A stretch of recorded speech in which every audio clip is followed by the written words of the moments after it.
All right, welcome back to the listener's commentary on the book of Genesis.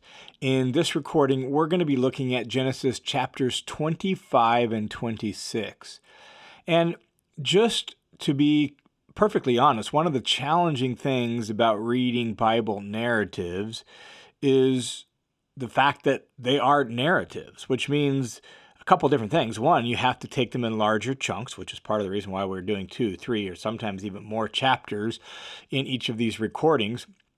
But two, narratives tell what does happen, not necessarily what's supposed to happen. In other words, they describe things, they don't prescribe what we're supposed to do.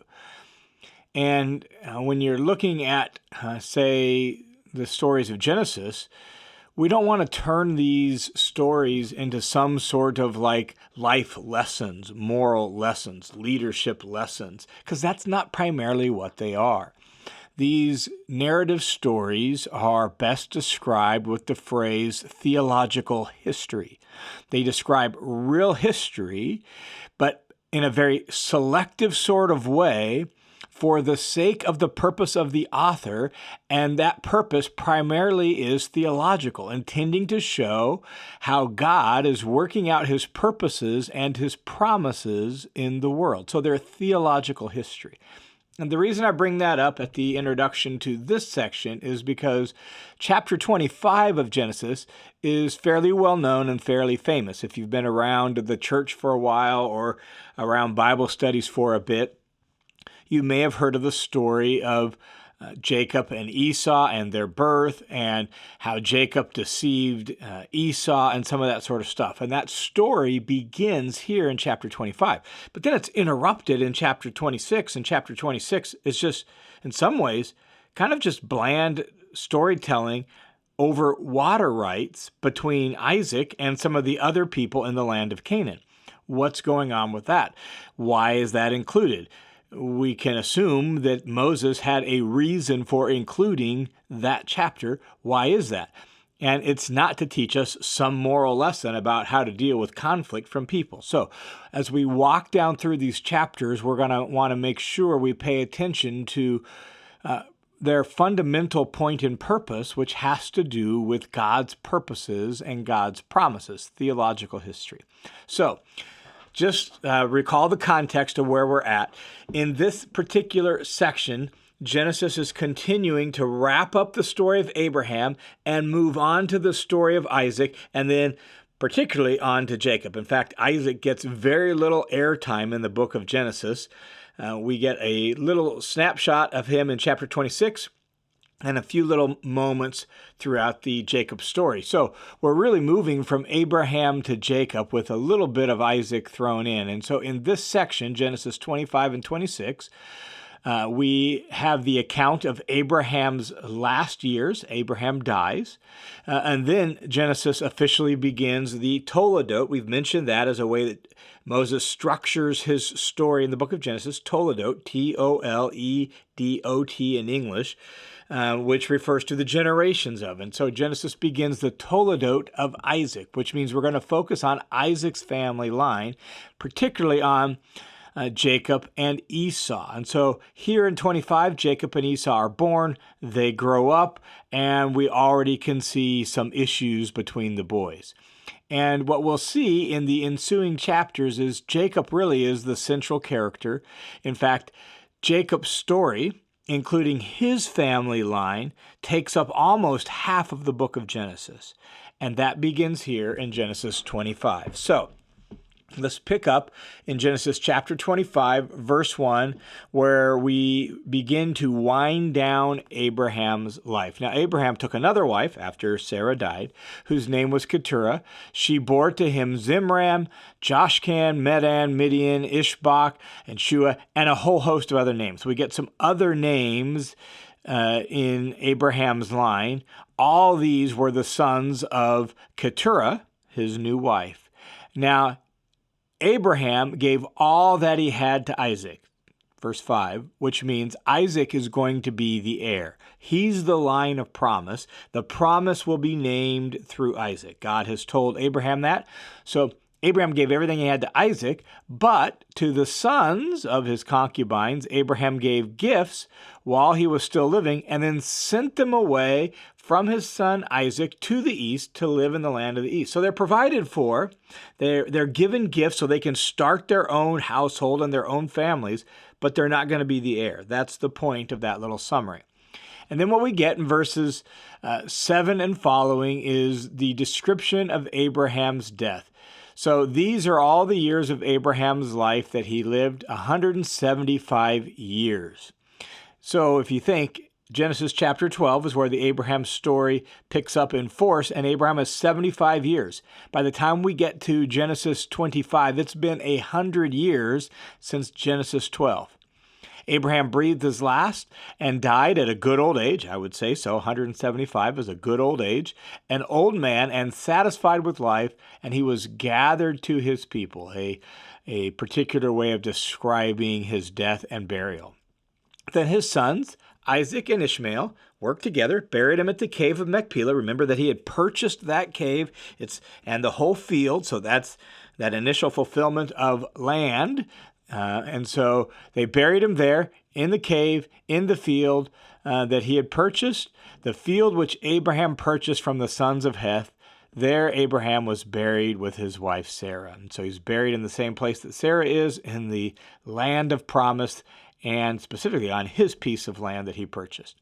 Now, it came about after the death of Abraham that God blessed his son Isaac, and Isaac lived in Beer-lahai-roi. We've already seen that that's sort of where he's been kind of like home base for Isaac for a while.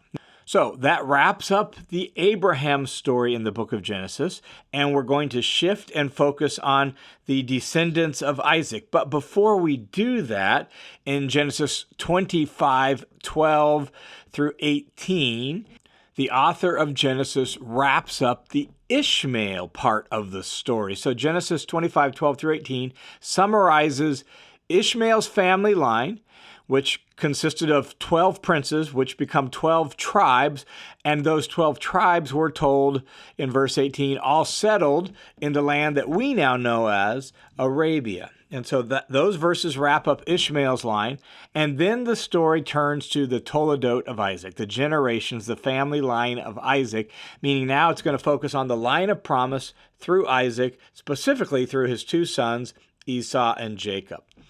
And so, picking up in 25:19, now these are the records of the generations of Isaac. This is the Toledot of Isaac, Abraham's son. Abraham fathered Isaac, and Isaac was 40 years old when he took Rebekah, the daughter of Bethuel, the Aramean, out of Padan Aram, the sister of Laban, the Aramean, to be his wife. That's a quick little summary of that story that we saw earlier in Genesis. And Isaac and Rebekah now have been married for a while, and Rebekah has a familiar family problem. She's struggling to have kids. So, verse 21, Isaac prayed to the Lord on behalf of his wife because she was unable to have children, and the Lord answered him, and his wife Rebekah conceived. And so Isaac prays. Finally, she's able to have children. She conceived. But, verse 22, the children struggled together within her, and she said, if it's so, why am I in this condition? Like, what's going on? So she went to inquire of the Lord. And very importantly, verse 23, the Lord replied to her inquiry this way, 2 nations are in your womb. You've got twins in your womb, and they're going to become 2 nations. 2 peoples will be separated from your body, and one people will be stronger than the other.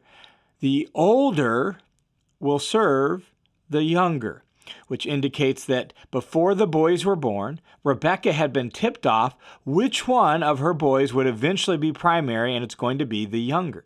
The Apostle Paul actually comments on this section in Romans chapter 9, and there in Romans 9, he's making the point that physical lineage alone doesn't determine the line of promise. That's the point Paul's making in that section of Romans 9.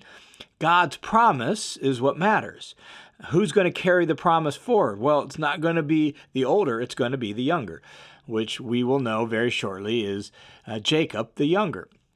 In that context, in Romans chapter 9, the Apostle Paul quotes this passage. Here's what he says, Romans chapter 9, verse 10 through 12. And not only that, but there was also Rebekah when she had conceived twins by one man, our father Isaac. For though the twins were not yet born and had done nothing good or bad, so that God's purpose according to his choice would stand, not because of works, but because of him who calls, it was said to her, the older will serve the younger. And so you can see Paul quoting this passage right here. So back to Genesis 25. God has told Rebekah that both her boys will become nations, but the younger one will actually become primary. So Genesis now zooms ahead to the day the boys were born. When her days leading to delivery were at an end, behold, there were twins in her womb. Now the first came out red all over like a hairy garment, so they named him Esau, which means red. Afterward, his brother came out with his hand holding on to Esau's heel. So he was named Jacob, which has the idea of like trickster or conniver. They found it humorous that he was holding onto his heel like he was using his brother to help him come out. So they named him conniver or trickster. And Isaac was 60 years old when Rebekah gave birth to the boys. So for 20 years, they had been married and not able to have kids. Finally, the Lord heard Isaac's prayers and Rebekah's prayers, and they had these twin boys. Then, for the sake of his overall purpose, Moses just skips ahead to when the boys are grown up. So verse 27, now, the boys grew up. So we've fast forwarded past their whole childhood, and we get a description of these two boys and the one key interaction between them. So here's a little snapshot about the interaction between Esau the older, Jacob the younger. When the boys grew up, Esau became a skillful hunter, a man of the field. So he loved hunted game, he was good at hunting game, and he was frequently out hunting. Jacob was, in this translation, a civilized man living in tents. Now, it's not real clear what's meant by civilized. Scholars kind of wrestle with that. The idea probably means like sophisticated, well-rounded, we might say. In some places, this word is translated like a whole kind of person. He's well-rounded. That's probably the idea here. So he's like sophisticated, well-rounded, more socially refined, a little bit more of a complete person. That's probably the idea here. So Jacob was like a well-rounded person living in tents. Isaac's more sort of rough and gruff and out in the fields. Now, Isaac loved Esau because Isaac had a taste for game. He liked wild meat. Rebekah, on the other hand, she loved, that is, preferred Jacob. That's the idea. They each kind of had their son that they kind of favored and were more inclined towards. So you got two sons, and the question before us is, which one is going to carry the promise forward? Which one is going to be the line of promise? Now, we, as the reader, we've been tipped off through that little interaction between the Lord and Rebekah. So we've been given a hint that somehow the older is going to serve the younger. But how is that going to play out? Well, here's what happens in this little instance. When Jacob had cooked some stew one day, Esau came in from the field, and he was exhausted. So he'd been out working, hunting, hiking, exhausted. Apparently hadn't had any success, who knows, didn't have any food. Esau said to Jacob, please, let me have a mouthful of that red stuff there, for I'm exhausted. Notice red stuff. Therefore, he was called Edom as a nickname. Edom means red, like Esau means red, so this whole thing is revolving around this idea of red. But Jacob, being the trickster and conniver that he was, seeing that his brother was desperate and playing on his brother's lack of self-control, verse 31, but Jacob said, first, sell me your birthright.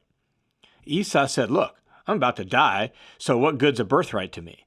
And Jacob said, first swear to me. So he swore an oath to him. You can have, I cross my heart, hope to die, you can have my birthright, right? And sold his birthright to Jacob.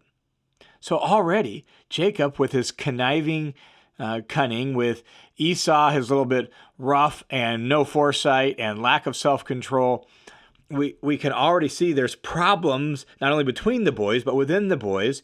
And as a result of that, Jacob, using his own cunning and tricksterness, he has now convinced Esau to give him his birthright, which then it says, so Esau despised his birthright. So there's clearly infighting between these brothers.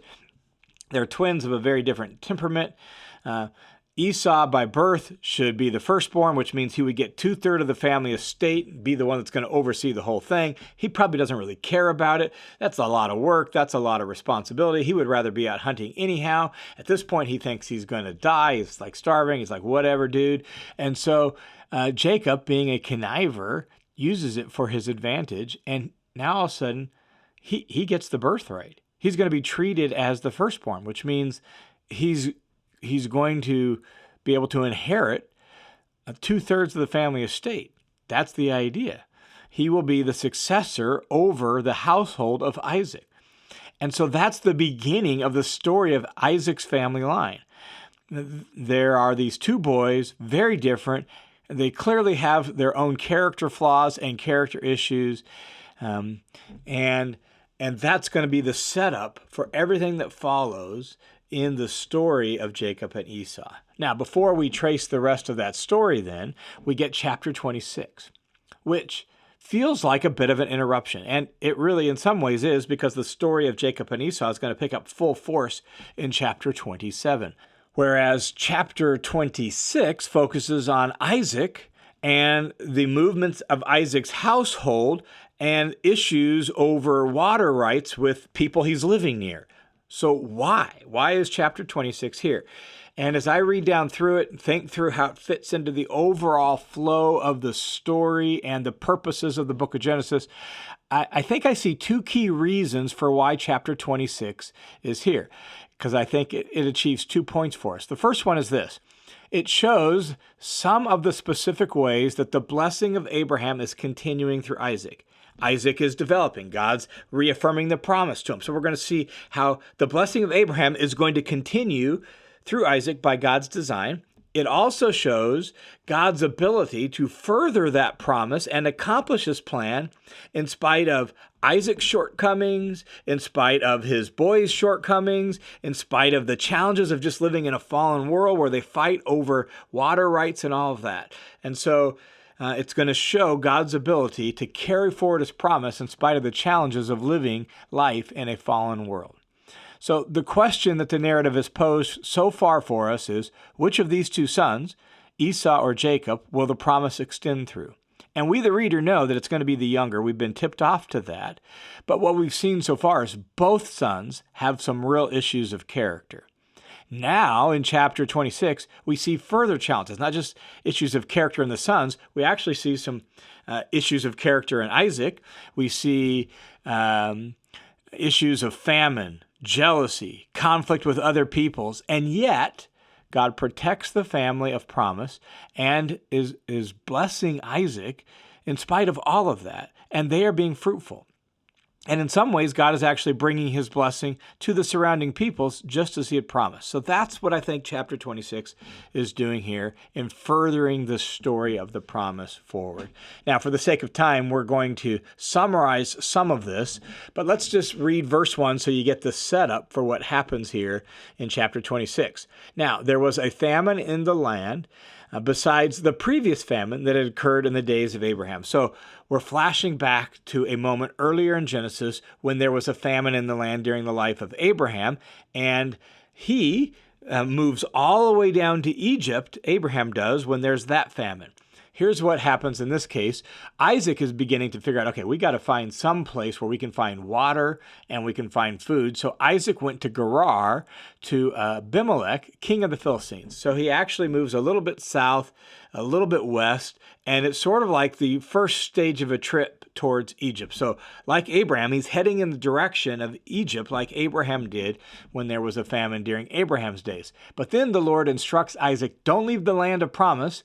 And he reaffirms the promise that he gave to Abraham now to Isaac. So verse 2 through 6 is important. Let's read that.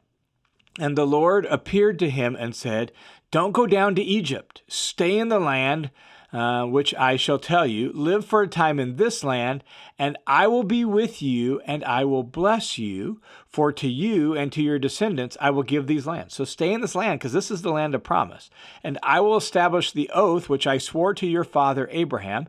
I will multiply the descendants like the stars of heaven, and will give your descendants all these lands. So you can hear the repetition of land. And so it tells us what we're focusing on is this land promise, not just the offspring promise, which is important, but now there's an issue of this land promise. We got to make sure you stay in the land. And by your descendants, all the nations of the earth shall be blessed, just as he had said to Abraham in chapter 12 and chapter 15. Because Abraham obeyed me, listened to my voice, and fulfilled his duty to me, and kept my commandments, my statutes, and my laws. So Abraham grew in his faith. He became obedient to God in that climactic moment in chapter 22, right? We see his faithfulness to God. So Isaac listened to God, and he lived in Gerar. Now, here's what happens. Very similar to the time when Abraham went down to Egypt and he told Sarah, tell him that you're my sister. Well, Isaac does the exact same thing. Family tendencies, family cycles. Isaac does the same thing now in Gerar that Abraham did in Egypt. So he tells him, look, tell him you're my sister, because he's thinking the men of that place, they might kill me on account of Rebekah because she's beautiful, just like was the issue with Abraham and Sarah. And so we get all this dishonesty, this distrust, this self-protection, and all of this. So Rebekah told him that. She had been taken into the harem of the king, and yet still having contact with Isaac, her brother / her husband. And one day, the king of the Philistines was looking out through the window of his palace, and he actually saw Isaac and Rebekah, like it says, caressing with his wife Rebekah. Like they're kissing and who knows what they're doing. But it's very clear they're not brother and sister. And so then he's like, they called for Isaac. Why did you tell me she's your sister? Clearly she's not. Isaac explains, I thought you might kill me on account of her. And Abimelech is like, what are you thinking? One of us could have slept with your wife, and then you would have brought guilt upon us. And so clearly Abimelech is actually showing a little bit more integrity than Isaac in this moment. And so Abimelech tells all the people in this palace, leave that woman alone. She actually is Isaac's wife. And then chapter 26 begins to describe how the Lord blessed Isaac, and he became very wealthy, and his flocks grew, and now there's his blessing. And so he's got all these herds, and he became a very great household, a large nomadic household, so that the Philistines now envied him. And as a result, that led to rivalry between them. And so there have been wells that Abraham had dug throughout the land for his flocks when he was living in that region. And so the Philistine servants actually began filling up the wells with sand, trying to get Isaac away because of their jealousy and their envy and maybe even a little bit of fear of them. So Isaac left. That particular region, moved away from where Abimelech and his men lived into the valley of Gerar. Isaac dug more wells, but the Philistines stopped up those wells. And so when they dug new wells, then the herdsmen of Abimelech claimed those wells, said, no, those are our wells. You can't take our water. So there's this whole issue over water rights. And you get that whole story in chapter 26. Finally, Isaac moves far enough away from them, digs a well. No one complains about it. So he's got space for his own flocks and herds and his household. And so finally, get this new well. That's where they're going to live. At last, the Lord has made room for us, and we will be fruitful in the land. We will be fruitful on the earth, just as they're supposed to be. And he went up from there to Beersheba, and the Lord appeared to him that same night and said, and God reassures him, I am the God of your father Abraham. Do not fear, for I am with you. I will bless you and multiply your descendants for the sake of my servant Abraham. So God's going to extend the promise and carry it forward through Isaac. Isaac needs to learn to walk with God and trust God. And God reassures him. And Isaac responds by building an altar, calling upon the name of the Lord, pitching his tents there. And there Isaac's servants dug a well. And so get this whole thing about all these wells. Now, the people of Abimelech realize, wow, this guy is powerful and wealthy and rich. He's got a lot to offer. And so he actually comes, Abimelech does, and makes an oath and makes a covenant with Isaac to treat him well if Isaac will treat them well. And so we've seen plainly that the Lord is with you. An oath must now be taken by us, Abimelech says. That is by you and by us. So let's make a covenant with you that you will do us no harm, just as we have not touched you and done nothing but good for you and have sent you away in peace, which is a little bit of an overstatement, and you are now the one who's blessed of the Lord. So they recognized the Lord's blessing on them. So they made a feast, they ate and drank, got up early in the morning, exchanged oath, and Isaac sent them away, and they left him in peace. And they're going to live now together in this land together, and they're going to treat each other with peace. So God protects the family of promise and is blessing Isaac. They are being fruitful. And in some ways, God is even causing the people around them to recognize that blessing and is bringing some blessing, some peace to them through the wealth and the blessing he's poured out on Isaac. And then the chapter ends by just resuming the focus on Esau, which will lead into the focus of Esau and Jacob in the next chapter. And it reminds us once again, noting Esau's questionable character. Now, when Esau was 40 years old, he married Judith, the daughter of Beer-lahai the Hittite, and Basemath, the daughter of Elon the Hittite, and they brought nothing but grief to Isaac and Rebekah. And so Esau just goes, marries a couple women he wants to marry who are foreigners and outsiders, and they bring real trouble to the family of Isaac. So God's blessing, and yet we have this son who's a problem, and we've got real difficulty. And so that's where we're at in the story. Chapter 27 will then focus specifically on Jacob and Esau and that whole narrative for an extended period of time. But at this point, we have the beginnings of Isaac's family line here laid out for us with issues of character and everything else going on. Now, before we leave this, just some theological reflections. We need to recall that when we read Bible narrative, we're reading it, as I noted at the introduction, as theological history. It's the story of how God worked to fulfill his purposes and his plans and his promises. It's not some sort of moral tale. And that means we don't read stories like these that we just looked at in chapters 25 and 26 for moral lessons that we're supposed to imitate. That's not primarily what we do. We don't learn, in other words, from the story of Jacob and Esau how favoritism ruins family because Isaac favored Esau and Rebekah favored Jacob. That's not the point of the story. That's not what it intends to communicate. While it's in there and we can see some of those problems, that's not its primary purpose. And I bring that reminder up here because we must not turn Isaac and his family into some sort of spiritual heroes whom God uses because of their sterling character. We must not say that God chose Jacob over Esau because Esau was bad and Jacob was good. The fact is, both boys demonstrate serious character flaws. Jacob is a manipulator, a self-serving conniver. He maybe knows, who knows, but he might know what God told Rebekah, that he was going to actually be primary, because maybe Rebekah told him that. Who knows? It's possible. But whatever it is, he's actually trying to seek advantage for himself and get ahead for himself by preying on other people. That's not noble character. So both Jacob and Esau have questionable character. As we watch Jacob's story unfold in the next handful of chapters, we're actually going to see God doing some serious work in Jacob's life to actually change him. And it takes decades for it to really happen. And so God works with him and begins to change him. But he's not out of the gate a noble person. What we see here in Genesis 25 and 26 is God's willingness and God's ability to accomplish his purposes through less than perfect people living in a less than perfect world. God works with the world and with people as it actually is, brokenness and all, to bring about his promises.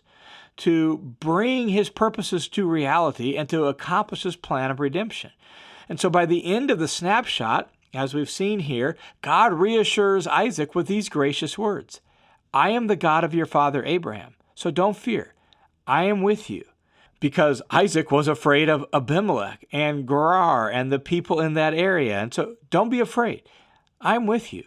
I will bless you, and I will multiply your descendants for the sake of my servant Abraham. And we see Isaac responding to those words by building an altar to worship the Lord and call on the name of the Lord. Isaac is learning to walk with God because God is willing to keep walking with Isaac. That's what's going on in chapter 26.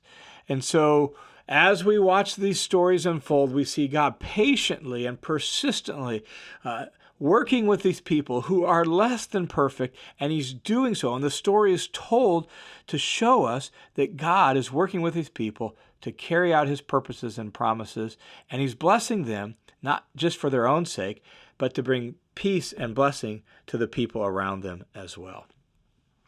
All right, thanks for tuning into this session of the Listener's Commentary on the Book of Genesis.